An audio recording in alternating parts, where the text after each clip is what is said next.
নারায়ণগঞ্জের ২৫০০-এ অজ্ঞাত স্থান থেকে নিষিদ্ধ ঘোষিত সংগঠন ছাত্রলীগের প্রতিষ্ঠাবার্ষিকী উদযাপন করেছে কয়েকজন নেতাকর্মী।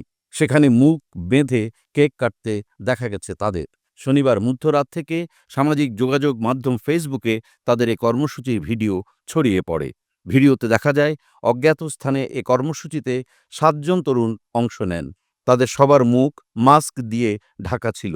এ সময় শুভ শুভ শুভ দিন, ছাত্রলীগের জন্মদিন, জয় বাংলা, জয় বঙ্গবন্ধু স্লোগান দেন তারা। ভিডিওতে নিষিদ্ধ ঘোষিত এই ছাত্র সংগঠনের প্রতিষ্ঠাবার্ষিকী উপলক্ষে একটি টিনের ঘরে একটি কেক নিয়ে তারা স্লোগান দিতে থাকেন।